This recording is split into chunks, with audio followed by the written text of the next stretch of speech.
lista para que se pueda subir y puedan, quienes no estén presentes, verla nuevamente. O, bueno, verla por primera vez y ustedes si quieren verla nuevamente. Así que, bueno, nuevamente, muy buenos días, tengan todos, es un gusto estar con ustedes nuevamente. Espero en algún momento poder conocerlos en persona, porque ya me caen muy bien, pero esperaría mucho poder también tener un contacto físico más cercano, por lo menos poder verlos. Espero que eso se pueda dar pronto. Bueno, antes de comenzar la sesión de hoy, tenemos varias cuestiones administrativas del curso pendientes. La primera tiene que ver con la primera prueba, ¿no? ¿Me están oyendo bien, cierto? ¿Sí? Perfecto, muchas gracias. Eh, con respecto a nuestra primera prueba del curso, bueno, esta primera prueba va a tener una modalidad evidentemente virtual, la van a poder hacer desde sus casas, y la fijaré para este próximo lunes, es decir, para el lunes 20 de abril. Es una prueba, por supuesto, que pueden hacer con todos sus apuntes, con libro abierto, así que no hay necesidad de estar calentando materia o estudiando de manera especial para ella.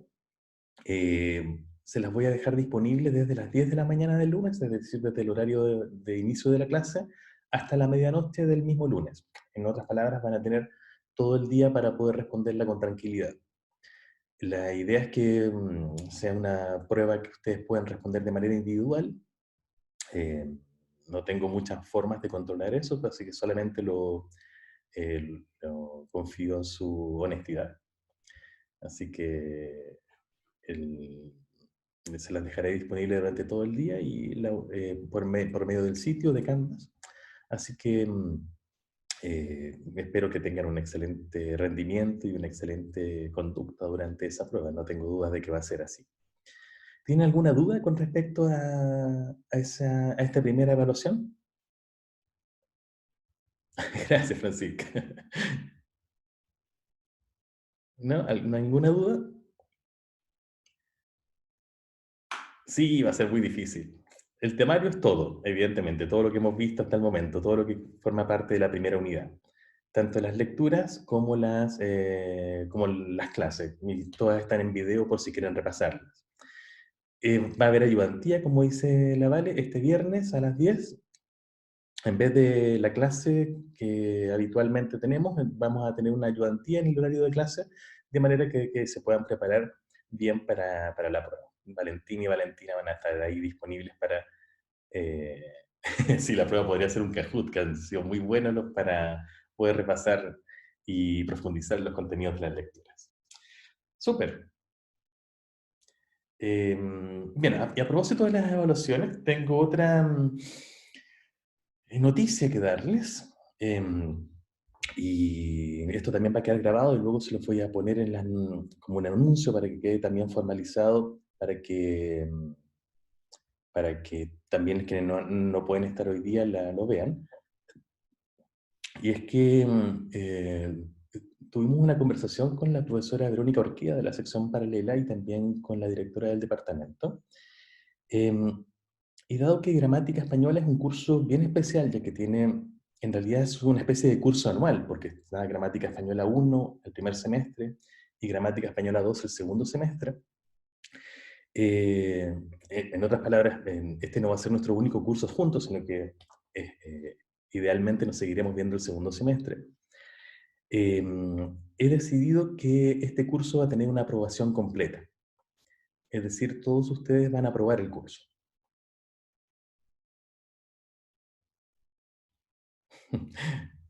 Sí, es decir, tomamos esta decisión de manera conjunta con la profesora Orqueda del curso paralelo, como de una forma para poder bajar el nivel de estrés, de ansiedad que probablemente algunos de ustedes tienen, por los motivos que todos sabemos, ¿no?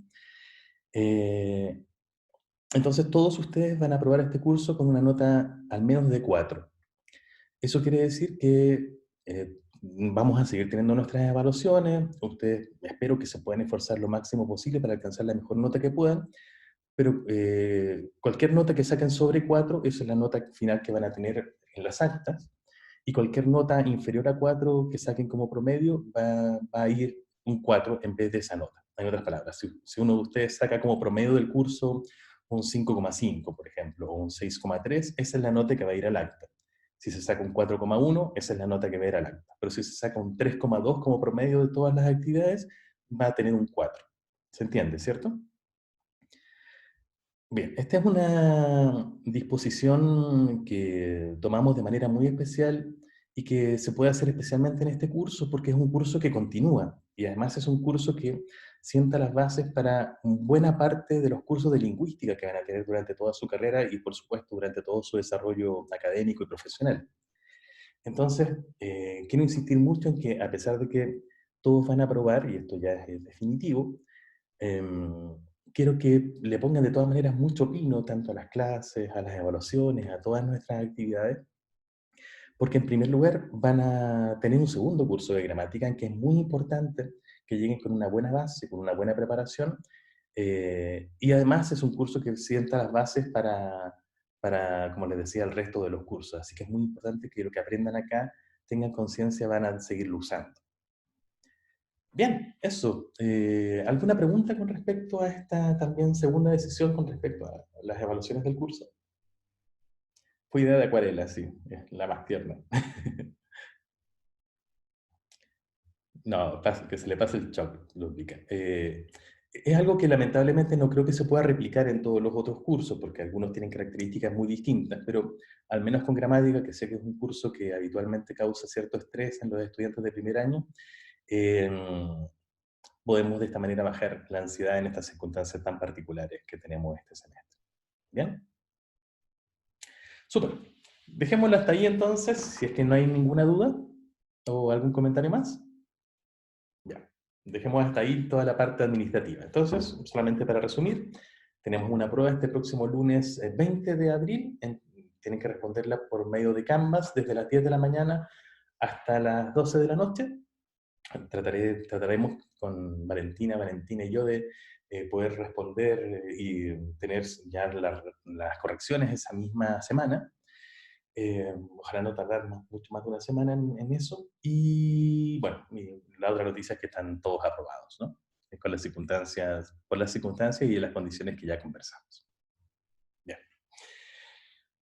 Bien, volvamos a materia, nuestro último contenido de esta unidad antes de nuestra evaluación.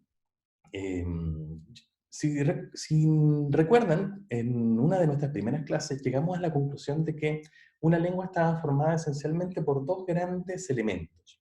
Un conjunto de palabras, lo que constituye el léxico de esa lengua, y un sistema de combinación de esas palabras que nos permitía formar oraciones, expresiones más largas a partir de esas palabras. Nos vamos a meter en esta primera parte y luego vamos a seguir en la segunda unidad, justamente en cómo logramos ordenar las palabras. Ya sé que la palabra misma todavía no sabemos muy bien qué es, pero vamos a llegar a alguna definición, al menos operacional, al menos que nos sirva a nosotros de qué es la palabra, pero lo voy a dejar en suspenso por ahora. Bueno, les digo que nos vamos a meter en cómo es posible combinar las palabras de manera que formen mensajes que sean parte del español. Porque como ustedes recordarán, no toda combinación de palabras es posible. ¿Se acuerdan del ejercicio de me gusta cuando callas porque estás como ausente? Había un montón de formas, más de 140.000 formas de poder ordenar esas 8 palabras, y sin embargo, muy poquitas de ellas, quizás menos de 20, son realmente expresiones que son propias del castellano. Entonces, no cualquier combinación es posible. Bueno, y para poder comenzar con eso, yo les había dejado una tarea y que les agradezco porque respondieron muy bien, que consistía en tomar estas tres oraciones, estas tres expresiones del español. Sí, estuvo dura la tarea, no era sencilla. Y tratar de pensar, ¿cierto?, de qué manera estaban ordenadas. Y para hacer eso les puse el ejercicio de cómo se lo explicarían a un robot, ¿no? Un sistema de inteligencia artificial. En otras palabras, ¿cómo le explicaríamos a alguien o a algo, ¿no?, que no conoce el español, de qué manera se arman las oraciones o unas oraciones de este estilo en el español? Y no es para nada sencillo, como pudieron ustedes darse cuenta. Eh, Hubo, en realidad, bueno, gracias a todos los que pudieron responder, porque las respuestas estuvieron súper interesantes. Hubo dos estilos de respuesta. Y la primera, evidentemente, es la más práctica, ¿no? Es de hecho la que probablemente adoptarían todos aquellos que trabajan en inteligencia artificial, al menos desde un punto de vista más práctico, que es explicarles oración por oración cómo se van formando. Por ejemplo, esta fue la respuesta, esta es una respuesta que trabaja un poquito con esa lógica. Uno de ustedes nos propuso usar una especie de sinónimos, ¿no? O de paráfrasis para referirse a cada una de las palabras que componían esas oraciones. Por ejemplo, ajeno a mi ubicación, más persona relacionada con la música, que sería como equivalente a decir ese más músico, más acción en pasado de comentar, que es comentó, lo que antecede en título y se conoce es las noticias, ¿no? Bueno, y eso. Entonces, en esencia, lo que hizo uno de ustedes acá, sí, Elena, es la tuya, fue ir reemplazando cada una de las palabras que componían ¿cierto? La tarea original. Acá la voy a poner de nuevo. Y por paráfrasis, ¿no? En el segundo caso, y esto fue interesante, lo hiciste por palabras de otra lengua. Y en el tercer caso, y lo que es más divertido todavía, lo hiciste con algunos dibujos, ¿no? Pero en esencia, si ustedes se fijan, lo que hizo Elena acá fue, en realidad, decir, bueno, para formar la primera oración hay que tomar la palabra ese, luego poner la palabra músico, luego poner la palabra famoso, luego poner la palabra comentó, luego la palabra las, y finalmente la palabra noticias. Y nos queda ese músico famoso comentó las noticias. Para la segunda hiciste lo mismo, solamente que reemplazaste las palabras del castellano por unas palabras del francés, si mal no entiendo. Y en el tercer caso lo hiciste con dibujo, pero en esencia las instrucciones son las mismas para cada caso, ¿no? Tomar la palabra uno, sumarle la palabra 2, sumarle la palabra 3 y así para cada caso. Hubo otra persona que respondió de una manera parecida. No, perdón, este es otra cosa. Uy, aquí está.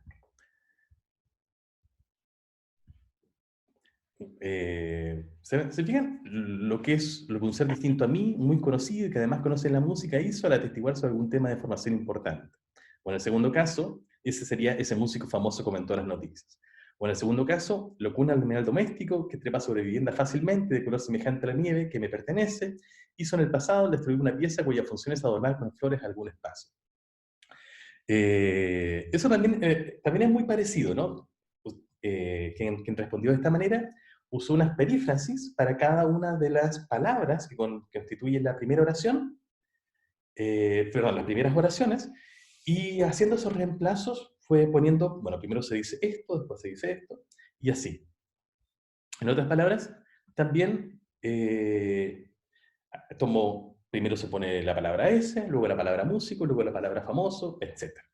Bueno, esta es una manera de abordarlo, esta es una manera de abordar el problema, y en efecto, de hecho, en términos prácticos, ha sido como algunos sistemas de inteligencia artificial muy rudimentarios em, trabajan. No sé si alguno de ustedes ha tenido la posibilidad en algún momento de llamar a uno de estos servicios telefónicos, ¿no? De atención automática, en que le dicen pulse uno para la siguiente opción, pulse 2 para si quieres hacer tal cosa. Bueno, esos sistemas están formados con esta lógica, ¿no? De hecho, algunos de esos dan ciertas instrucciones a los usuarios que están pregrabadas y también se construyen de esa manera. Se construyen, sí, son muy irritantes, se construyen con grabaciones de cada parte en particular de una oración, como las palabras como ese, gato, famoso y cosas así, y luego se van combinando para llamaste al 007 para que le contaras cumpleaños feliz a tu gato. No sabía que se podía hacer eso. Bueno, son grabaciones de cada uno de esos segmentos que se pueden luego juntar para formar oraciones individuales. Así que ese sistema existe. Y de hecho, es una posibilidad probablemente la más práctica de todas para lograr tener un sistema que sea capaz de producir oraciones en español. Es decir, cómo debe construirse cada oración individualmente por separado.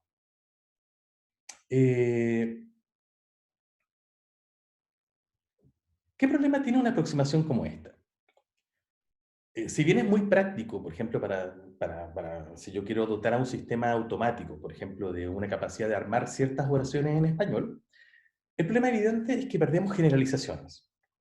Si nuestro objetivo no es un objetivo simplemente tan práctico como decir, ya, aquí tengo una máquina que quiero que diga 5 oraciones y le programo cada una de esas 5, yo quiero algo más. Si mi objetivo es como nosotros, como lingüistas, es describir cómo habla realmente la gente, que sabemos que no solamente es capaz de decir 5 oraciones, sino que es capaz de decir miles, cientos de miles e incluso infinitas oraciones distintas. La verdad es que entonces no nos sirve de mucho porque un sistema que nos diga, bueno, cada hablante cuando quiere construir una oración como ese gato famoso comentó en las noticias, tiene que tomar la palabra ese, luego la palabra gato, luego comentó. La verdad es que es un poco simplista, ¿no? Probablemente nuestra mente cuando arma las oraciones no funciona así. ¿Qué otro problema hay? Si a estas oraciones que teníamos originalmente, yo le sumo otra, como esta, que también es una oración posible del español, el político cuestionado anunció su renuncia, yo tendría que armar, claro, Piñera, por ejemplo, o cualquier otro, yo tendría que armar otra regla distinta para poder dar cuenta de cómo una persona o un sistema es capaz de armar esta oración.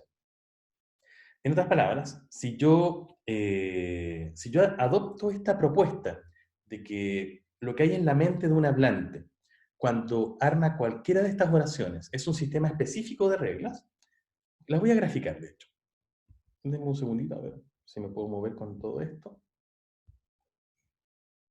para que se entienda bien lo que estoy diciendo. Lo que quiero decir es lo siguiente. De acuerdo con esta primera aproximación, que nos habla de que para cada una de estas expresiones, formula una regla de manera específica para formar la primera, que era ese músico famoso comentó las noticias. Esta primera aproximación nos diría, bueno, esto se forma de una manera muy sencilla. Primero hay que tomar la palabra ese de la mente. Luego hay que agregarle la palabra músico. Luego la palabra famoso. Luego la palabra comentó, perdón. Luego la palabra las. Y finalmente la palabra noticias. Y así se forma ese músico famoso comentó las noticias. Esa en esencia fue la aproximación que tuvieron dos de ustedes. Sin embargo, parafraseando, ¿no?, las palabras, pero finalmente fue esa la aproximación. O mi gato blanco rompió un jarrón.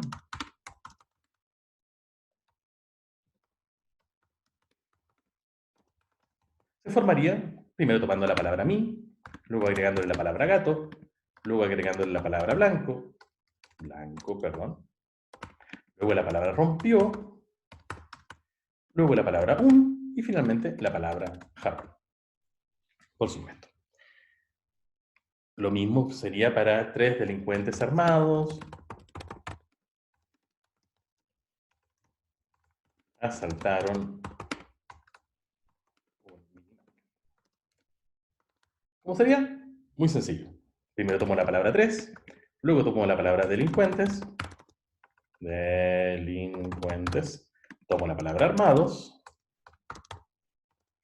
tomo la palabra asaltaron, tomo la palabra un, tomo la palabra minimarket, asaltaron. Y ahí me queda la oración. Bueno, pero probablemente, y ustedes ya tienen esta sospecha, nuestra mente no funciona así, ¿no? Es difícil pensar que nuestro cerebro, para cada una de las oraciones posibles que puede construirse en español, tenga una regla especial, específica para cada una de ellas. De hecho, es imposible. Es imposible que el cerebro humano, ¿no?, nuestro sistema lingüístico que está almacenado en nuestro cerebro, funcione de esta manera. ¿Por qué creen ustedes que es imposible? Que no solamente es improbable, sino que es completamente imposible. Francisca, tú dices que que el tuyo funciona así. Yo te aseguro que el tuyo no funciona de esa manera. Porque es imposible que el cerebro de cualquier persona que hable una lengua funcione de esta manera.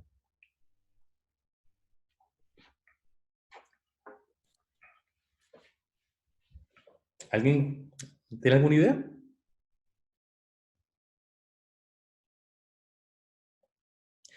Mira, Martina dice algo interesante, porque también podemos generar frases incoherentes. Ignacio nos dice porque es mucho más complejo, porque la habla es continua. Lo de Martina me interesó. ¿A qué te refieres con palabras incoherentes o frases incoherentes, Martina? ¿Nos darías un ejemplo de eso?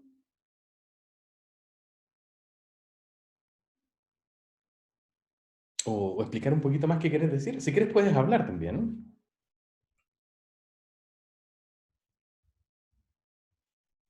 Dale, Marta. Hola, Sí, súper. ¿Martina? sí.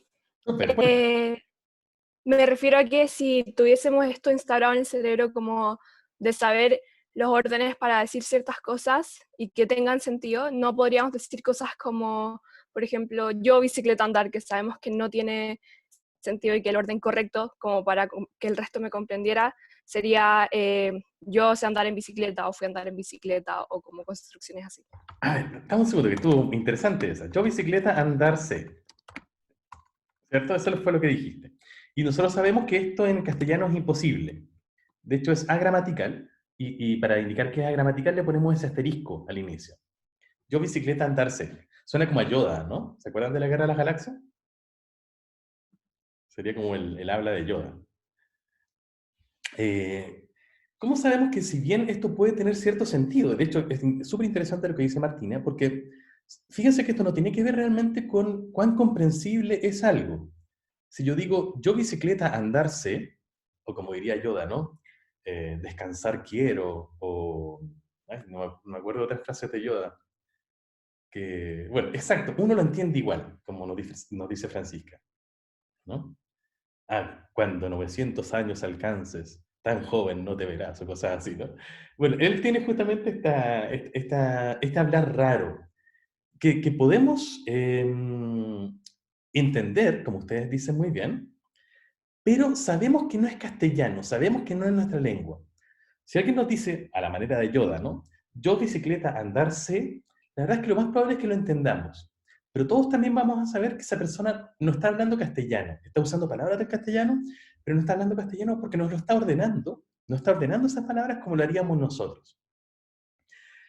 Entonces, en efecto, las reglas que nos permitan armar oraciones tienen que ser tan poderosas que nos permitan armar todas las oraciones posibles de una lengua, pero al mismo tiempo tan restrictivas que sean capaces de decir una oración como esta no es posible de ser armada. Sin embargo, uno igualmente podría decir, bueno, pero esto no es un problema para el sistema que veníamos presentando recién. Si yo digo, en español, son para armar cualquier oración, como ese músico famoso comentó en las noticias, mi gato blanco rompió un jarrón, etcétera, yo tengo una regla específica para cada uno, que es, para formar la primera es S, más músico, más famoso, etcétera. Para formar la segunda es mi, más gato, más blanco, etcétera. La verdad es que yo podría perfectamente decir por qué yo no puedo decir yo bicicleta andarse y decir, bueno, eso es porque en castellano yo no tengo ninguna regla que sea yo más bicicleta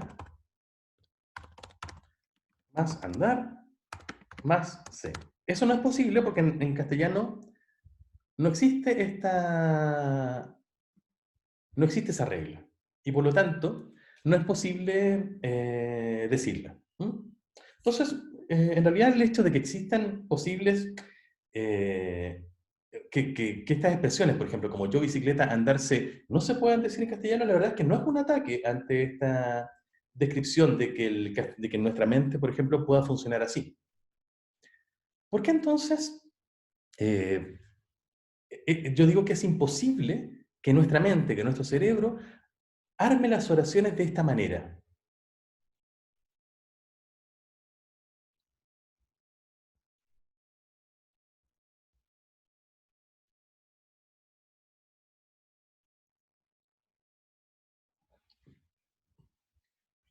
¿Cuántas oraciones hay en español?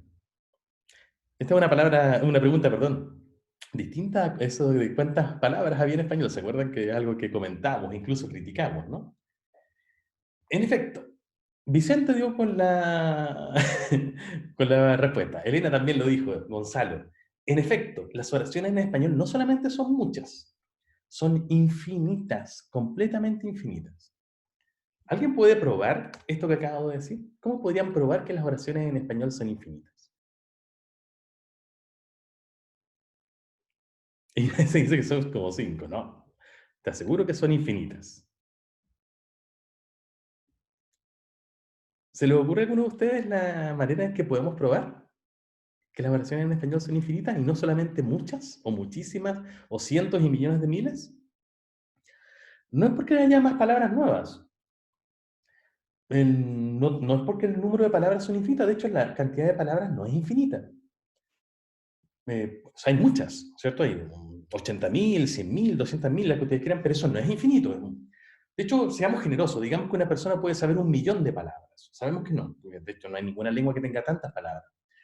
Pero incluso 1.000.000 es una cifra alta, pero no es infinito. Infinito es mucho más que eso. ¿Cómo sabemos que en español hay una cantidad infinita de oraciones posibles? Exacto. Cómo podemos comprobar que un sistema finito, como es la cantidad de palabras, es capaz de dar resultados infinitos, como la cantidad de oraciones que es posible armar en castellano? Es decir, como dice Yubitsa, que las oraciones que son infinitas se componen en verdad de un número limitado de unidades. Bueno, esto es muy parecido a lo que probablemente en algún momento estudiaron con respecto a la prueba de que los números naturales son infinitos. ¿Se acuerdan cómo probar que existen una infinita cantidad de números?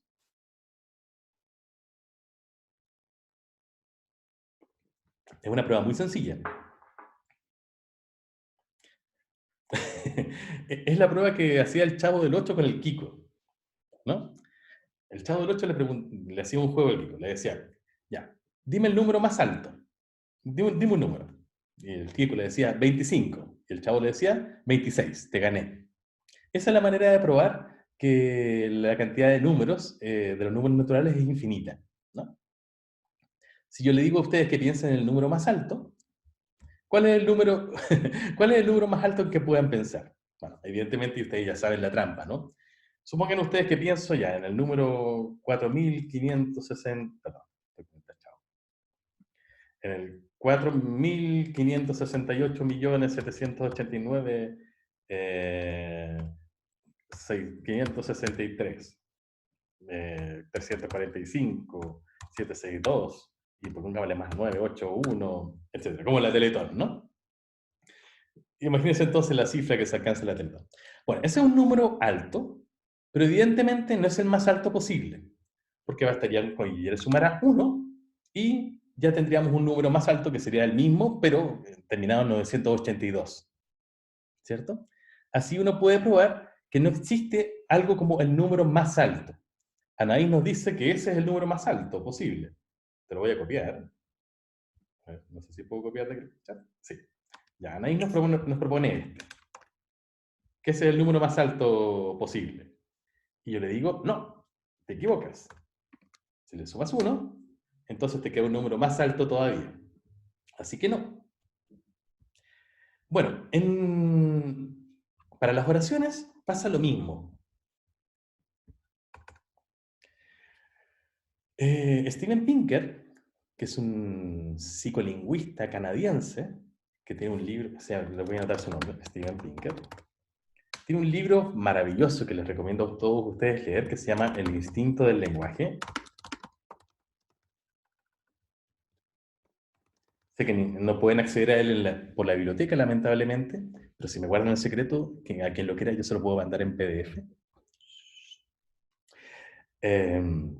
Bueno, Steven Pinker, ahí me lo piden luego, ¿no? Y se los pongo por Canvas. Steven Pinker en ese libro muestra un ejemplo bien interesante de justamente sobre cómo en el castellano no tiene algo así como la oración más larga posible. Se supone que, dice él en este libro, que... ay, se me olvidó el nombre. ¿Cómo se llama el autor de Finnegan's Wake? James Joyce, ¿cierto? No, Harry Potter no. James Joyce, ¿conocen ustedes a James Joyce? El de Ulises, ¿cierto? Súper. Él tiene un libro que se llama Finnegan's Wake y se supone que en ese libro existe la oración más larga del inglés, que tiene como 3 páginas, ¿no? De dublineses, exactamente. Bueno, Pinker dice en ese libro, en su libro, El instinto del lenguaje, que él está tan tentado de pasar la historia armando una oración más larga que la que tiene Finnegan's Wake en su libro, que la que tiene Joyce en el libro Finnegan's Wake. Y comienza haciéndolo así. Dice, mi oración es la siguiente. James Joyce, en su libro Finnegan's Wake, dice que bla, bla, bla, bla, bla, bla, bla. Y evidentemente esa es una oración más larga. Sin embargo, también uno puede rápidamente romper ese récord diciendo, bueno, Steven Pinker dice que James Joyce, en su libro Finnegan's Wake, dice que bla, bla, bla, bla, bla, bla. Y alguien podría decir, bueno, ¿y a quién le importa que Steven Pinker en su libro diga que James Joyce en su libro diga que bla, bla, bla, bla, bla? Y sería una oración más larga todavía. Así que, si se fijan, siempre una oración, cualquiera que tengamos, yo la puedo eh, integrar dentro de una oración, como una oración subordinada, y hacer entonces una oración más larga todavía.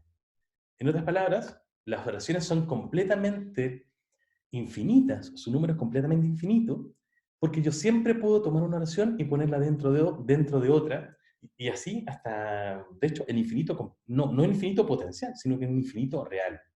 Si alguien me dice, ese músico famoso comentó las noticias, yo puedo decir, Pedro me dijo que ese músico famoso comentó las noticias, y alguien dirá, Carlos dice que Pedro dice que ese músico famoso comentó las noticias, y alguien dirá, ¿y a quién le importa que Carlos diga que Pedro dice que ese músico famoso comentó las noticias? Y así hasta el infinito real. Eso es porque el español y todas las lenguas tienen una propiedad de la que vamos a hablar un poquito más adelante, que es la propiedad de la recursividad, y que permite hacer un uso infinito de medios finitos, de medios limitados. Y eso hace entonces que yo sea capaz de reproducir todas las oraciones posibles de una lengua. ¿Bien? Pero eso lo vamos a dejar más adelante. Bueno, entonces existen infinitas oraciones en una lengua. ¿Por qué el hecho de que haya infinitas oraciones posibles en una lengua hace que este sistema de reglas que estamos proponiendo acá, es decir, una regla específica para cada una de las oraciones, sea imposible? Que esa no sea la manera en que nuestro cerebro actúa, nuestro sistema gramatical actúa. ¿Por qué entonces en nuestro sistema de conocimiento de una lengua no funciona así? ¿Por qué el hecho de que haya infinitas oraciones hace que esto sea una imposibilidad?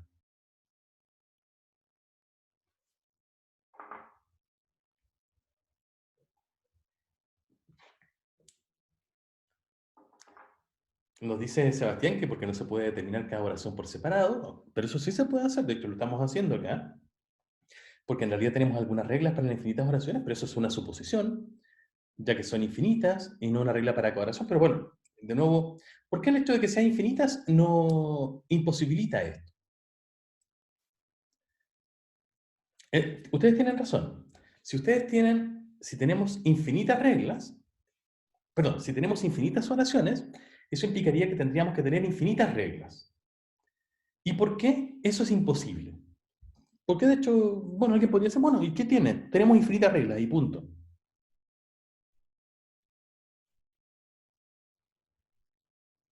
¿Por qué eso no vale? ¿Por qué no es válido decir algo como eso?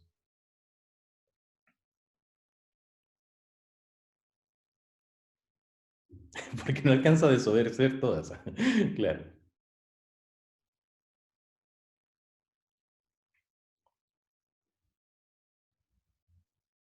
Porque es imposible tener en la mente una infinita cantidad de reglas.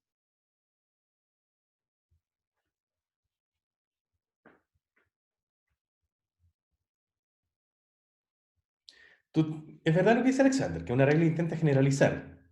Pare, que voy a tratar de ir respondiendo todo lo que dicen acá. Alexander nos dice que una regla intenta generalizar.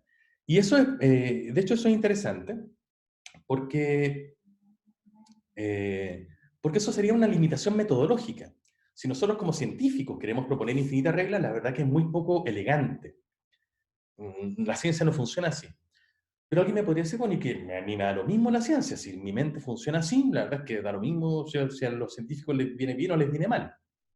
Así que eso podría ser un limitante, de hecho, por lo tanto, si un sistema lingüístico, una teoría lingüística propone que las oraciones se forman de esta manera, evidentemente sería muy mal visto porque así no funciona la ciencia. Pero podría ser que efectivamente, aunque la ciencia nos dijera que no, la mente funcionara así. La respuesta realmente está en lo que nos dijo Elena luego, porque la mente es limitada. Nuestra capacidad cerebral no es ilimitada. Nuestra capacidad cerebral es enorme. La capacidad cerebral de cualquier ser humano es tremenda, pero no es ilimitada, no es infinita. Si nosotros tuviéramos que tener infinitas reglas, no muchas, recuerden, no muchas, sino que infinitas reglas, para formar la infinita cantidad de oraciones que somos capaces de armar, tendríamos que tener entonces una capacidad mental infinita también. Y sabemos que por más grande que sea nuestra capacidad mental, nuestra capacidad cerebral, Anaís también lo dijo, perdón, pero no alcanza a verlo, eh, por más grande que sea nuestra capacidad cerebral, no es infinita. Y además tenemos que usarla para otras cosas, ¿no? Tenemos que usarla para ver Netflix, tenemos que usarla para estudiar literatura, tenemos que usarla para respirar, tenemos que usarla para caminar, tenemos que usarla para un montón de otras cosas que no es solamente armar oraciones. Tenemos un cerebro enorme y tremendamente compleja, pero no es capaz de tener una regla para cada una de las oraciones posibles porque no tenemos cerebro para tanto. Así que no solamente hay una imposibilidad metodológica desde el punto de vista que no sería elegante, no sería realmente científico decir, bueno, para cada una de las oraciones, ármate una regla individual, sino que también hay una imposibilidad real, una imposibilidad física. No es posible porque no se puede, ¿no? Porque la mente no da para tanto. Otro problema, bueno, y este problema además se ve evidenciado en que si sumamos, como decíamos hace un ratito, una oración nueva, como el político cuestionado anunció su renuncia, tenemos que armar una nueva regla y así hasta el infinito, ¿no? Pero además, uy, lo siento, ahí. Pero además, otro problema que nos da esta propuesta es que, tal como decía uno de ustedes recién, desde un punto de vista científico funciona también bastante mal.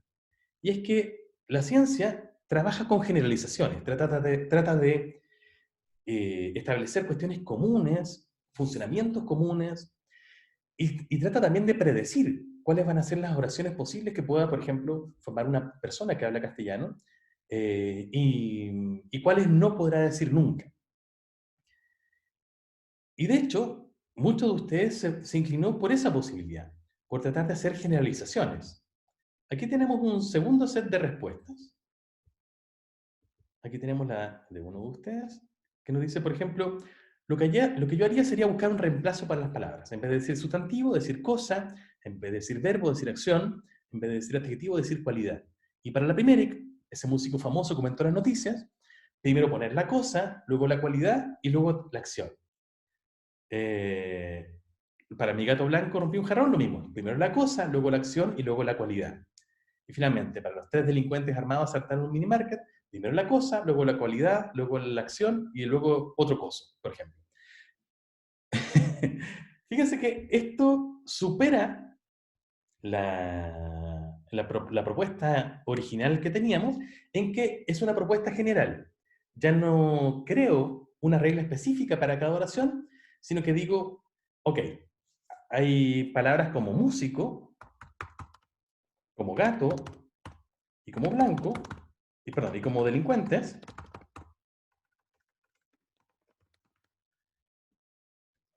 y a esto lo voy a llamar el conjunto de cosas. Voy a tomar palabras como blanco, famoso, armado,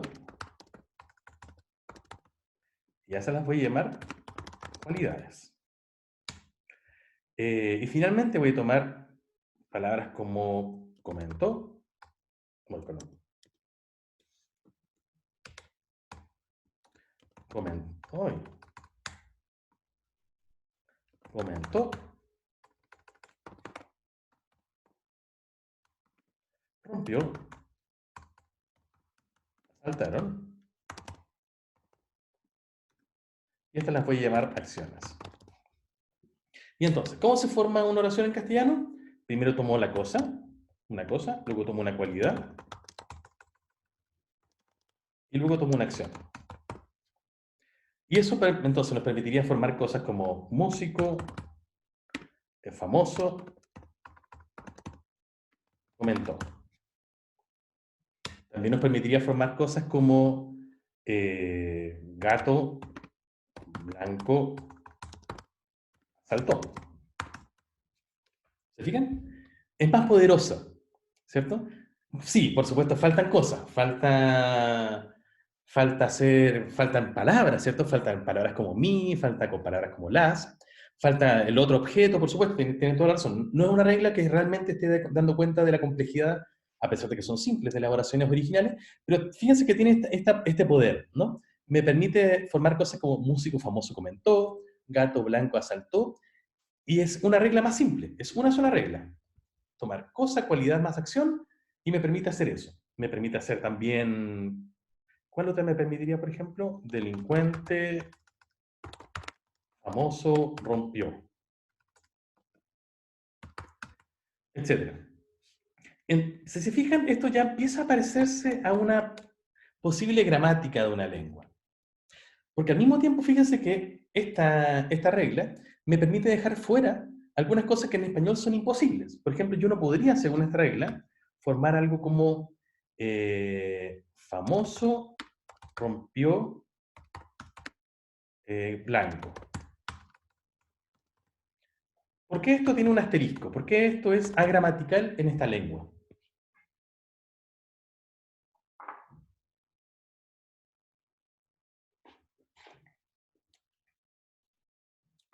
¿Qué se les ocurre?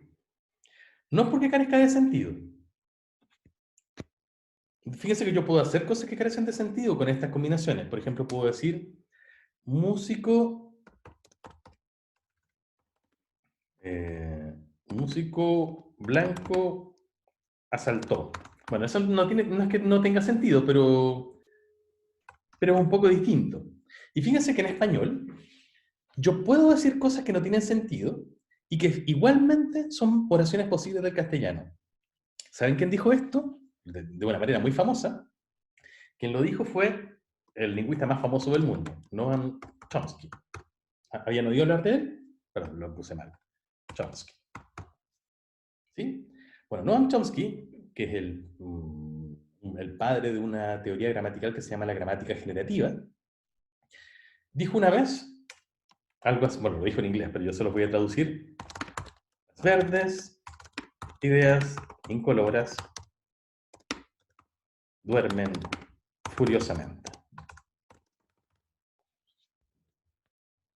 Loco Chomsky, sí. Bueno, ¿por qué dijo eso Chomsky? En el tiempo en que él propuso su teoría, que era más o menos los años 50 del siglo pasado, y Chomsky sigue vivo a todo esto y sigue trabajando, el principal sistema psicológico y lingüístico que trataba de explicar cómo generábamos las oraciones en los seres humanos era el conductismo. Y el conductismo, de hecho, tenía una propuesta más o menos parecida a esta, de que cada oración se formaba con una regla específica. Esencialmente se decía que aprendíamos a hablar imitando las oraciones que escuchábamos de los otros, ¿no? Chomsky dijo entonces, eso no puede ser, porque yo en español, o en inglés él lo dijo, puedo decir cosas como las verdes ideas incoloras duermen furiosamente. Y cualquier hablante sabe que eso es una oración posible en mi lengua. Es rara, estoy de acuerdo, pero es posible. Fíjense que es distinto al caso de Yoda. No es como decir, yo bicicleta andar sé. Esta segunda oración no es rara, en el sentido de que, de rareza que tiene la primera. Las verdes ideas incoloras duermen furiosamente. Es rara en el sentido de que yo no entiendo lo que dice. Es rara en el sentido de que yo no me puedo armar una imagen de qué es lo que se está diciendo. Es incomprensible. La segunda, en cambio, es completamente comprensible. Yo bicicleta andar sé. Pero la segunda, yo tengo una especie de sensación de que eso no es castellano. En cambio, la primera, si bien es incomprensible, yo sé que eso es castellano, yo sé que eso está bien armado. ¿Comparten el juicio? ¿Cierto? ¿Se siente eso, no? Las verdes ideas incoloras duermen furiosamente, está bien armada, aunque yo no pueda entenderlo. En cambio, yo bicicleta andar sé, aunque yo lo pueda entender perfectamente, yo sé que eso no es castellano. ¿Cierto? Claro, las metáforas, la poesía viene de acá, la poesía, de hecho, mucha poesía, sobre todo la poesía surrealista, la dadaísta, incluso todas esas están formadas de esta manera. Son combinaciones originales de palabras. Bueno, porque esto también es una... Cierto, el tazón es una alpargata, ¿no? Porque esto también es un argumento a favor de que nuestra mente funciona más con reglas así que con reglas como estas, como reglas individuales. Bueno, ¿por qué? Porque las verdes ideas incoloras duermen furiosamente, sigo una regla que es una regla muy parecida que debe existir en español, que me permite formar cosas como, por ejemplo, no sé, las blancas palomas salvajes vuelan eh, intensamente. Yo puedo decir, yo intuitivamente puedo decir que las blancas palomas salvajes vuelan intensamente, está formada con la misma regla que las verdes ideas incoloras duermen furiosamente. ¿Se fijan? Son muy parecidas. Entonces yo sé que una regla que me permite formar esto, que no solamente es español, sino que además es comprensible, me permite formar una expresión que a pesar de no ser comprensible, igualmente yo tengo la sensación de que es español.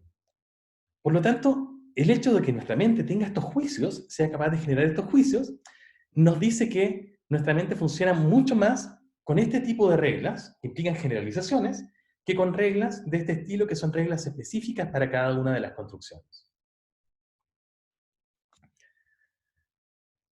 Sí, Ignacia nos dice que siente que cualquier frase puede tener sentido según su contexto. Tienes razón, pero eso para el castellano, digo, para lo que estoy tratando de explicar da lo mismo. Lo que yo no estoy diciendo, lo que yo no estoy diciendo que las verdes ideas incoloras duermen furiosamente sea incomprensible necesariamente. Lo que estoy diciendo es que de buenas a primeras, si yo te lo digo, vas a tener una sensación de extrañeza, de algo así como yo no entiendo lo que me estás diciendo, y sin embargo, a pesar de esa sensación de extrañeza, tú sabes que eso está bien dicho. Y al revés, si yo te digo, si viene una persona, por ejemplo, y me dice, yo bicicleta andar sé, yo le voy a entender, pero lo más probable es que piense, ah, esta persona es un gringo, esta persona no habla castellano, está aprendiendo recién a hablar español. Porque a pesar de que lo que dice tiene sentido, yo siento que no tiene las reglas que le permiten armar una oración real en castellano. ¿Se entiende? Eso es lo que es la gramática. La gramática en realidad son cosas como esta. Y eso es lo que vamos a tratar de desentrañar durante todo nuestro semestre, durante todo nuestro año. ¿Cuáles son esas reglas que nos permiten armar cosas como ese músico famoso comentó en las noticias, pero también las verdes ideas incoloras duermen furiosamente y no nos permiten armar cosas como yo bicicleta andarse? Bueno, y cómo, es a lo que vamos a querer llegar y a lo que realmente nos apasiona en gramática, llegar a cuáles son esas reglas. Bueno, y como acaban de decirlo ustedes mismos, como lo acaban de ver en la mayor parte de las propuestas que recibí de la tarea, hacer estas reglas implica generalizar. Yo no puedo trabajar con unidades, es decir, con palabras específicas, con palabras diferenciadas, como ese, músico, famoso, o mi, gato blanco, sino que tengo una necesidad de agrupar las palabras en ciertas clases. Les pongan el nombre que les pongan. Si quieren le ponemos cosas a músico, gato, delincuente. Hay otros que los han llamado sustantivo. Hay otros que le pueden poner clase 1. Da el mismo el nombre. Viva la gramática, en efecto, ¿no? Y lo mismo para blanco, famoso, armado. Algunos lo han llamado adjetivo, otro clase 2. Da lo mismo el nombre que le pongan. Lo importante es que parece que necesitamos tener categorías gramaticales, es decir, juntar las palabras por clases o por categorías para que podamos tener reglas que sean reglas genéricas, reglas que puedan aplicarse no a oraciones específicas, sino que nos permiten armar muchas oraciones diferentes. Y parece que nuestra mente funciona de esa manera. ¿Bien? Bueno, todo esto que les he tratado de explicar, es solamente para llegar a esta conclusión. El hecho de que tengamos oraciones que son infinitas en una lengua, oraciones que son infinitas en español, hace que la existencia de categorías gramaticales, también llamadas clases de palabras, sea una necesidad. Es decir, tenemos que tener en nuestra mente algo así como sustantivos y saber que la etiqueta sustantivos se refiere a todas estas palabras. Tenemos que tener otra etiqueta que sea algo así como verbo, es decir, que bajo verbo se encuentran todas estas otras palabras y saber que sustantivo y verbo son cosas distintas. Las categorías gramaticales, entonces, palabras como sustantivo, verbo, adjetivo, artículo, todas esas, no son solamente un invento de los gramáticos, sino que son una necesidad real que probablemente tienen todos los hablantes en su mente, porque de otra manera no serían capaces de armar reglas para armar todas las oraciones que son capaces de armar, y sabemos que sí son capaces de hacer. Entonces, es posible que en nuestra mente no estén las palabras sustantivo, adjetivo, etcétera, que sea otra en la manera en que estén agrupadas, pero de que existen las agrupaciones, existen. Y que nuestra mente trata a cada una de esas agrupaciones como si fuera una unidad, es decir, yo puedo poner cualquier sustantivo acá, cualquier adjetivo, cualquier verbo en ciertas posiciones, también lo sabemos. Porque de otra manera no seríamos capaces de hacer las oraciones que somos capaces de formar. La gente con dislexia también, la dislexia no tiene nada que ver con de hecho, la dislexia no tiene nada que ver con la lingüística en términos estrictos. La dislexia es un problema más bien para... Bueno, aquí me puedo estar metiendo en algo de lo que no sé mucho, pero es un problema que esencialmente está ligado a la lectura. Y la lectura es algo que tiene que ver con la escritura, con el sistema que es subsidiario al lenguaje. Recuerden que las lenguas son orales. Las lenguas son esencialmente orales. Nadie es disléxico hablando. ¿Me entienden? Y la escritura es algo que es secundario. La dislalia es una cosa distinta. Las dislalias son efectivamente, y sobre todo las afasias o las disfasias profundas, las tienen personas que efectivamente tienen dañado el sistema, la parte del sistema cognitivo que es específicamente su sistema gramatical. Eso efectivamente existe. Pero eso lo vamos a dejar por ahora de lado. Todas las patologías del lenguaje son cuestiones muy importantes de estudiar, pero por ahora vamos a estudiar cómo funcionan los sistemas lingüísticos generales, ¿no? De la misma manera que para un médico, por ejemplo, va a estudiar las enfermedades, pero primero tiene que estudiar la anatomía general, es decir, cómo funciona un organismo sano, normal, el organismo típico, podríamos decir. Nosotros también vamos a estudiar cómo funciona el sistema lingüístico típico de una persona, para luego, conociendo eso, saber también cómo funcionan las patologías que afectan también a los sistemas lingüísticos. ¿Les parece? Bueno, entonces un sistema lingüístico, un sistema gramatical cognitivo, sano, funcional, tiene necesariamente que tener categorías gramaticales, porque de otra manera sería imposible que formara todas las reglas que le permiten formar las infinitas oraciones que sabemos que es capaz de formar. Bien, entonces, espero haberlos convencido de que las categorías gramaticales son una necesidad. Entonces, de que palabras como sustantivos, verbos, adjetivos y otras más raras como artículos, preposiciones y todas esas, no son solamente un invento de los gramáticos, sino que son una necesidad lingüística cognitiva, porque nuestro sistema mental necesariamente funciona así. ¿Bien? Ok. Ok, resuelto este punto, un problema distinto es cuáles son las categorías gramaticales y cuántas son. ¿Cuáles son las que conocen ustedes? A ver, propónganme alguna de las clases de palabras que conozcan ustedes. Verbo, ¿cierto? Sustantivo. Adverbio. ¿Cuál más? Artículo. Pronombre. Complemento.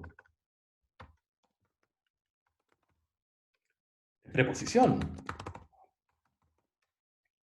Ojo que el complemento directo es una función, no es exactamente una clase de palabras. Vamos a profundizar en esa distinción después. Interjección. ¿Alguna más?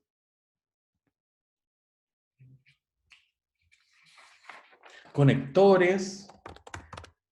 Y dentro de ellos, quizás, o relacionados con ellos, están las conjunciones, las subjunciones. El sujeto y el predicado también son funciones, no exactamente clases de palabras. También vamos a entrar en esa distinción después. El adjetivo ya está. No está. Lo pongo, adjetivo. Algunos han propuesto otras, como determinante, cuantificador, relativo, interrogativo, exclamativo,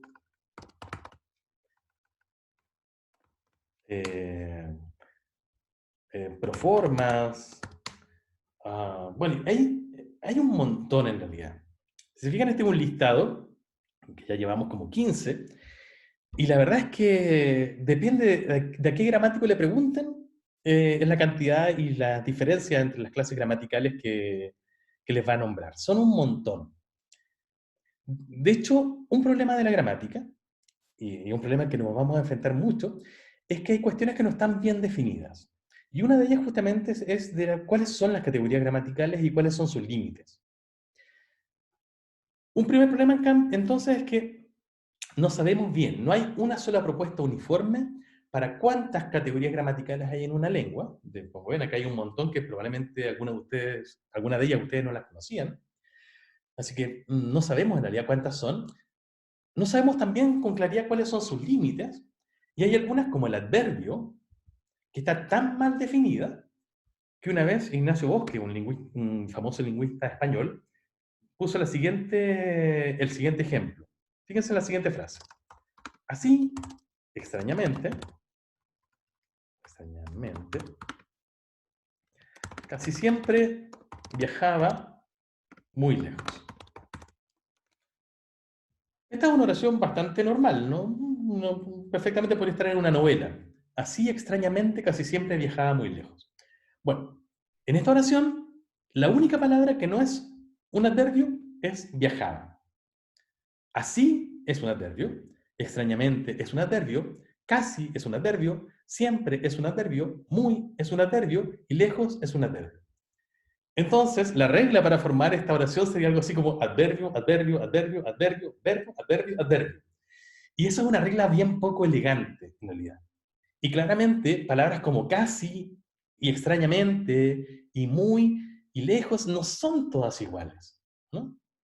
Entonces, como que no funciona bien así. Y eso justamente porque el adverbio es una de las clases gramaticales que está peor definida. De hecho, es como una especie de cajón desastre, ¿no? Donde a lo largo de la historia los gramáticos han ido tirando lo que no cabía en las otras categorías. Ya nos vamos a enfrentar también a ese problema.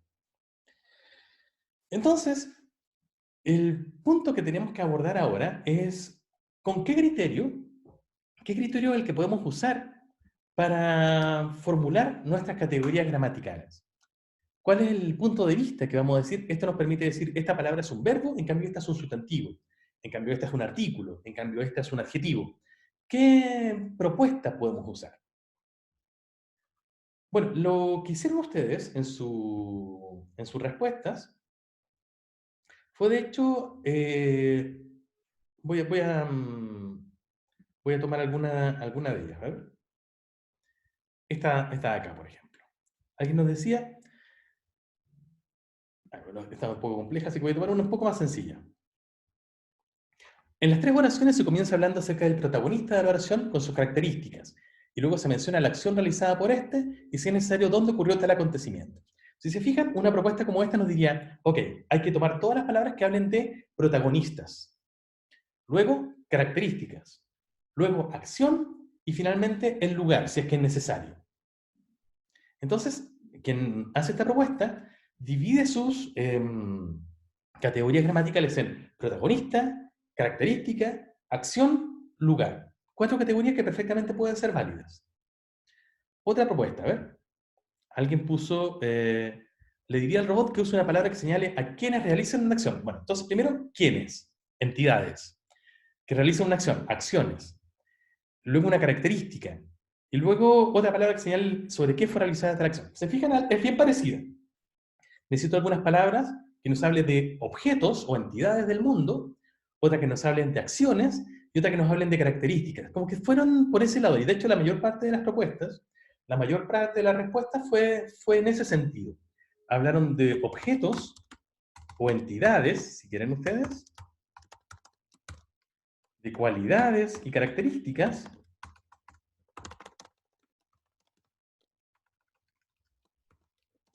que vienen a ser más o menos lo mismo, vienen a ser sinónimos, y de acciones. Y de hecho, esta ha sido una forma muy tradicional para poder agrupar las categorías gramaticales, como las que tenemos acá, y decir cuáles son ellas. De hecho, es la forma quizás más natural que tenemos para proponer cuáles son las categorías gramaticales. Y a esto se le llama el criterio semántico. Y en esencia nos dice que las categorías gramaticales se corresponden cada una de ellas con un cierto tipo de fenómeno o entidad que ocurre en el mundo extralingüístico. En otras palabras, los sustantivos serían igual a las cosas. Los adjetivos serían igual a las cualidades. Y los verbos serían iguales a las acciones. Eso es más o menos la idea que tiene el criterio semántico y que, como les decía, era más o menos el que ustedes también fueron siguiendo en la mayor parte de las respuestas que hicieron todos aquellos que propusieron categorías, que fue la mayor parte de ustedes también. Lo que también nos habla de algo bien interesante, y es que tenemos una tendencia natural a agrupar las cosas en categorías. Es algo también que es connatural al sistema mental humano. Bueno, ¿qué ventajas tiene un sistema como el criterio semántico para definir las categorías gramaticales que son como las que acabamos de ver acá? El primero y muy claro es que es muy intuitivo, ¿no? Es bastante fácil de entender que una palabra como sustantivo se refiere a cosas, otra como adjetivo, cualidades, y otra como verbo, acciones. De hecho, a mí me pasó en enseñanza básica, hace ya muchos años, que cuando me enseñaron, me acuerdo en tercero, cuarto básico, cosas como gramática, no me hablaban de palabras como sustantivos, adjetivos o verbos, sino que me hablaban directamente de cosa, cualidad y acción. Y yo tenía que hacer análisis lingüísticos, ¿no? O sea, análisis gramaticales poniéndole abajo a cada palabra si era una cosa, una cualidad o una acción. Quizás alguno de ustedes tuvo alguna experiencia similar. Bueno, eso es porque es bastante intuitivo, ¿no? Para un niño de 8 años, 9 años, perfectamente puede entender, puede entender lo que significan estas cosas. Pero ¿qué problema, qué defecto tiene una propuesta como esta? Tiene un montón de defectos, tiene un montón de problemas. El primero es que claramente, como veíamos recién en este listado enorme que hicimos acá arriba, no solamente tenemos 3 categorías, sino que parece que probablemente tenemos muchas más de esas. Y si tenemos solamente entonces como términos como cosas, cualidades y acciones para poder definirlas, ¿de dónde saco qué es un pronombre? ¿O qué es un artículo? ¿O qué es un determinante? ¿O qué es un cuantificador? ¿O un relativo? ¿De dónde saco eso? Ese es un primer problema que tiene el criterio semántico, que salvo estas 3 primeras identidades de sustantivo cosa, adjetivo cualidad, verbo acción, el resto de las categorías gramaticales la verdad es que no tiene un correlato tan claro, no tiene un correlato tan inmediato, tan intuitivo como tienen estas 3. Fíjense, probablemente estas 3 son las categorías gramaticales más famosas, sustantivo, adjetivo, verbo. Seguramente la cuarta, que a todos se nos vendría a la mente después, es el adverbio, ¿no? Al menos hemos escuchado de él. Pero si bien el sustantivo se puede igualar con la cosa, el adjetivo con la cualidad y el verbo con la acción, ¿con qué igualarían el adverbio? Ya no es tan fácil, ¿no? Claro, lo que son. Todo lo que no sea cosa, cualidad o acción. Y de hecho muchos han actuado así, en efecto. Y eso que Francisca se sabe una canción de los adverbios. Hoy vas a tener que grabarla y subirla a Zoom. Digo, subirla a Canvas. ¿Prometido? Ok.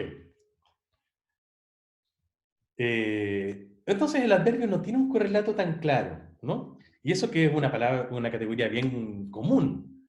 si pongo el artículo, ¿qué correlato en la realidad tiene el artículo? ¿A qué cosa del mundo extralingüístico corresponde? ¿A una cosa, una cualidad, una acción? ¿De qué otra forma? ¿De qué manera nos podemos referir a qué es un artículo? Claro, podemos usar metáforas, como dice Ignacia, ¿no? Los collares de las oraciones, lo que acompaña al sujeto o lo reemplaza, pero fíjense que eso es una función. No es algo del mundo extralingüístico. Es una función que cumple una palabra dentro de la oración. No es algo como decir, el sustantivo es una cosa, el adjetivo es una cualidad, el verbo es una acción. El artículo es lo que acompaña al sustantivo, no es una definición equivalente, ¿no? Entonces, un primer problema que tiene este criterio es que nos sirve súper bien para estas tres categorías, que son sustantivo cosa, adjetivo cualidad, verbo acción, pero cuando tratamos de meternos en cualquier otra, la verdad es que no funciona para nada bien. Y necesitamos las otras también, porque sabemos que hay cosas que no son ni sustantivos, ni adjetivos, ni verbos. Y cosas que también no son ni cosas, ni cualidades, ni acciones. Así que hay un primer problema que tenemos que salvar y que el criterio semántico se muestra deficiente para poder hacer.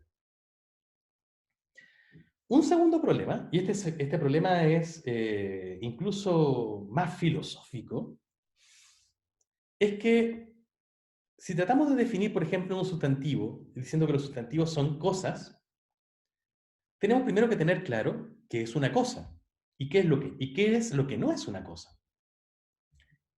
¿Qué es una cosa?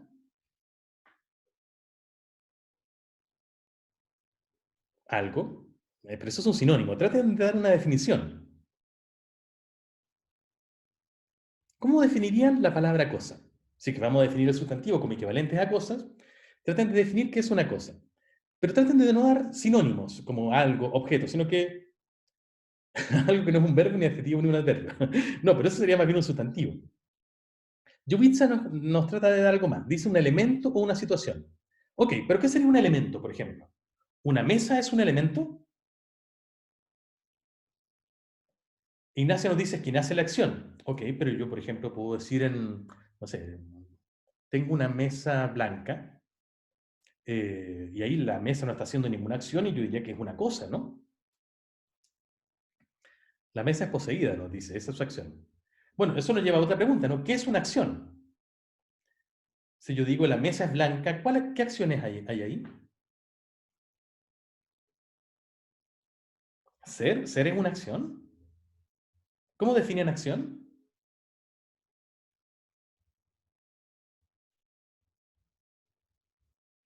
La capacidad de llevar a cabo algo. Pero si es una capacidad, eso no sería una acción en sí mismo, sería más bien una cualidad, ¿no? Si yo digo esa persona es fuerte, estoy diciendo que tiene la capacidad de hacer cosas que requieren fortaleza, ¿no? Entonces son más bien una cualidad. ¿Qué es una acción? Podría ser, miren, interesante lo que dice Martina, como algo que implica un gasto de energía. Es indudable que cuando yo digo la mesa es blanca, ahí hay un verbo, el verbo es. Pero en la mesa es blanca, yo no creo que haya ningún gasto energético, ¿no? Así que ahí no hay ninguna acción. Respirar sí gasta energía, Ignacia, ¿eh? A pesar de lo que puedas creer. Para que vean entonces, no es fácil definir lo que es una cosa, lo que es una acción, lo que es una cualidad. Y si nosotros queremos definir algo que no está bien definido, que son las categorías gramaticales como sustantivo, adjetivo, verbos y las otras, y tratamos de hacerlo aludiendo a categorías del mundo que tampoco están bien definidas, entonces finalmente no estoy llegando a ninguna parte. Porque yo necesito entonces poder establecer, bueno, ¿qué palabras son sustantivos? Bueno, de estas 100 palabras que tengo, ¿cuáles son sustantivos y cuáles son no? Si mi criterio es, los sustantivos son las cosas, pero yo no sé bien qué son las cosas, es una categoría difusa, entonces no, estoy donde mismo estaba antes. Y en efecto, el problema está en que palabras como cosa, como cualidad, como acción, son palabras como planeta, ¿no? Como decíamos el otro día. Palabras como virus, también, o las que decíamos el otro día. No son, o como vacuna, ¿no? No están bien definidas. O los científicos o los filósofos, si ustedes creen, las definen de una manera, pero el común de la gente las define de otra. Entonces, no avanzamos mucho con esto.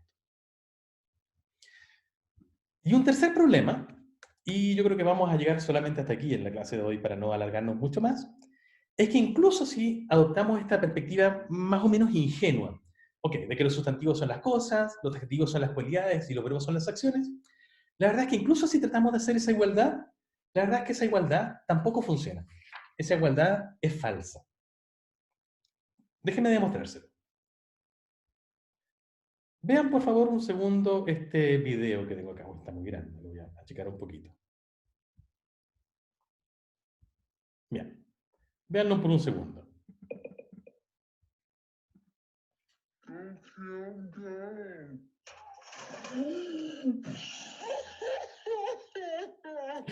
Ok, de nuevo.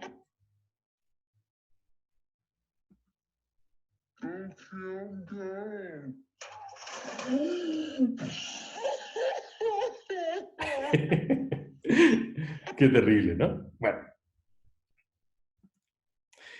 cuéntenme, ¿qué pasa en ese video? Un video muy cortito, ¿no? Hay un solo evento, podríamos decir. ¿Qué pasa en ese video?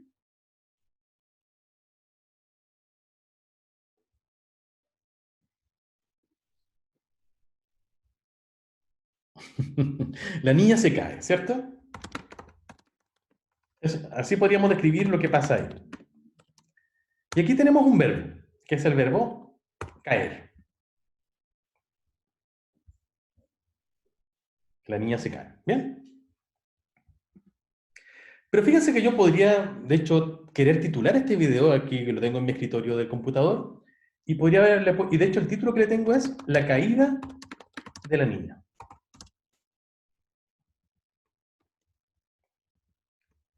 Fíjense que tanto la palabra cae, o se cae si ustedes quieren para ser más preciso, pero después vamos a meternos con el problema de qué es SC.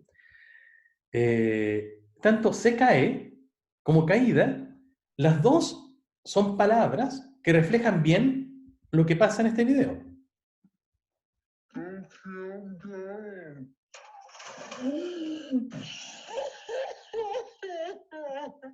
Fíjense lo interesante que es esto. En el mundo externo al lenguaje hay un solo evento y es el mismo. Hay una niña que va corriendo, trata de saltar una cadena, se tropieza, cae al suelo de hocico, ¿no?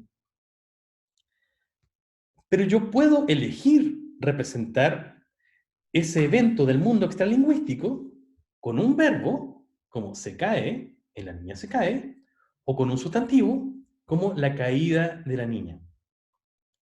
Entonces, no es cierto que los verbos sean acciones, en el sentido de que una acción que ocurre en el mundo, o un evento que ocurre en el mundo, a veces lo puedo representar como un verbo, y otras veces lo puedo representar como un sustantivo.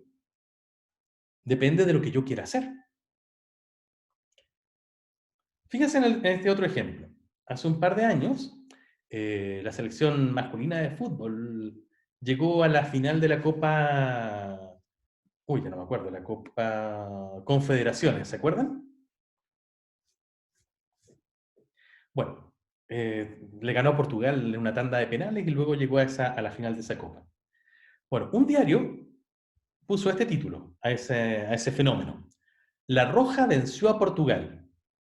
La Roja venció a Portugal. En cambio, otro diario puso el siguiente título. La victoria de la Roja. Fíjense que lo que pasó en el mundo externo al lenguaje fue lo mismo. Hubo un partido, se enfrentaron Chile frente a Portugal. Chile finalmente ganó en lanzamientos penales. Y un diario puso Chile venció a Portugal. Y otro diario puso la victoria de Chile. Es decir, una persona eligió representar eso del mundo extralingüístico con la palabra venció y otra con la palabra victoria. Lo que pasó fuera en el mundo es lo mismo. El evento en sí es el mismo, pero una persona lo representa con la palabra venció, que es un verbo, y otra persona lo representa con la palabra victoria, que es un sustantivo. ¿Lo ven? Entonces, no hay una identidad entre lo que pasa en el mundo externo y cómo yo necesariamente represente eso en el lenguaje. Yo puedo optar a veces por usar una categoría u otra independientemente de lo que esté tratando de reflejar en el mundo externo. Por lo tanto, no todas las acciones, no todo lo que ocurre, no todos los eventos del mundo se representan siempre como verbos, sino que puedo representarlos también, por ejemplo, como sustantivos, con sustantivos como caída o como victoria. ¿Lo ven? Y a la vez, no todos los verbos, y esto ya lo veíamos recién, son acciones. Por ejemplo, teníamos recién un ejemplo como la mesa es blanca. Y ahí hay un verbo, que es el verbo es, el verbo ser. Pero ahí no ocurre ninguna acción. De hecho, ahí eso es lo más inactivo que hay. Siempre que tengamos acción en un sentido, por ejemplo, que sea algo así como que ocurra algún gasto energético, ¿no? Que ocurra algo en el mundo. Si entendemos eso como acción, que yo creo que es la manera más normal de entender acción, la mesa es blanca, ahí no ocurre ninguna acción. Lo mismo, si yo digo, por ejemplo, estoy resfriado, ahí hay un verbo, que es el verbo estar. Y ahí no hay ninguna acción. Las acciones serán, por ejemplo, estornudar, si ustedes quieren, toser, pero en estar resfriado no es una acción. Es un estado, si ustedes quieren, pero los estados son todo lo contrario a las acciones. Y sin embargo, estar, o expresiones como hace calor, por ejemplo, también hablan de un estado. No hay nadie haciendo nada ahí. Y sin embargo, estar, hacer, son verbos. Así que también la identidad verbo-acción se cae por este otro lado. Resumo lo que estaba diciendo recién. No todas las acciones son verbos. Como decíamos recién, yo una acción del mundo puedo elegir representarla, por ejemplo, con un sustantivo también. Y no todos los verbos, como ser, estar y hacer, tienen un correlato en acciones. También hay verbos que no son activos, sino que son otra cosa distinta, estados, procesos, situaciones, lo que ustedes quieran, pero no son exactamente acciones. Y lo mismo pasa con las otras categorías. Claramente, no todos los sustantivos son cosas, ya que, por ejemplo, un sustantivo, por ejemplo, como la caída de la niña, que era el ejemplo que teníamos recién, una caída no es una cosa. Si yo entiendo cosa no en un sentido más o menos normal. Para mí una cosa es algo que tiene ciertos límites físicos que yo puedo palpar. No sé, una mesa es una cosa, no sé, un vaso es una cosa, no sé, un árbol es una cosa, una nube incluso es una cosa, pero una caída no es una cosa, ¿no? Es más bien algo que pasa en el mundo más que algo que sea. No es una entidad del mundo, una caída. Es más bien un evento que ocurre y que yo igualmente represento como un sustantivo. Claro, es un hecho. Y los hechos no son cosas. De hecho, los hechos son ocurrencias. Una caída no es una persona, no es un animal, no es un objeto. ¿Cierto? Es más bien un evento. En esencia, se parece más a lo que en principio debería representar un verbo. Eh, Otro ejemplo. Hace un par de años hubo un gran incendio en Valparaíso, ¿no?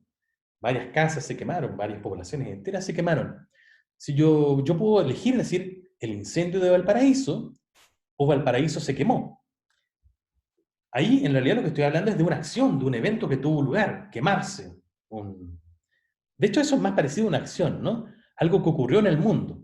Y sin embargo, cuando hablo de el incendio de Valparaíso, la palabra incendio no se refiere a un objeto, se refiere más bien, nuevamente, a un fenómeno que ocurrió. Por lo tanto, es un poco más parecido a un verbo. En otras palabras, no todos los sustantivos son cosas, sino que hay un montón de sustantivos como caída, incendio, y otros como son los abstractos, ¿no?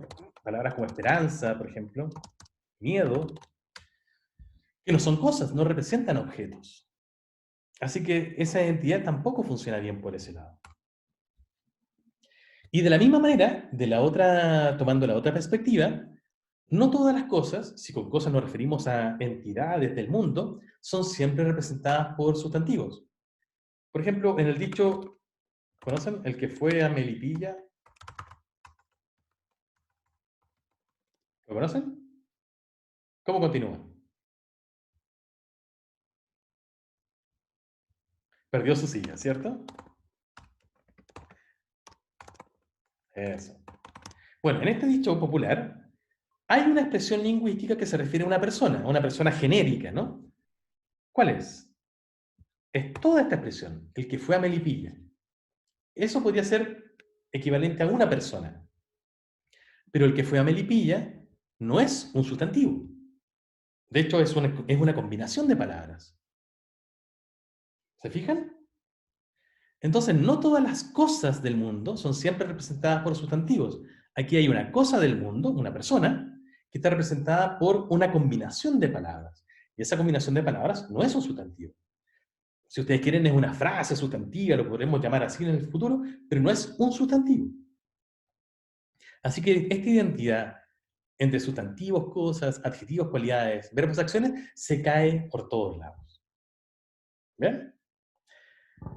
Bueno, queridos estudiantes, veo que ya está pasada un poco la hora, no quiero seguirlos ocupándose, que algunos de ustedes se tienen que ir a alguna otra clase, así que lo vamos a dejar hasta aquí por ahora. Vamos a tener que continuar esto un poquito pasada la prueba, pero espero haberles dejado en claro, primero, la necesidad de tener categorías gramaticales, y segundo, lo difícil que es tratar de proponer cuáles son los criterios que podemos usar para proponerlos. Vamos a seguir criticando los criterios que se han propuesto tradicionalmente, sobre todo el semántico, pero también otros, y vamos a hacer nuestra propia propuesta la próxima semana, una vez pasada la prueba. Que tengan un excelente resto de semana. Nos vemos, cuídense todos muchos y espero verlos, ojalá físicamente, muy pronto. Cuídense mucho.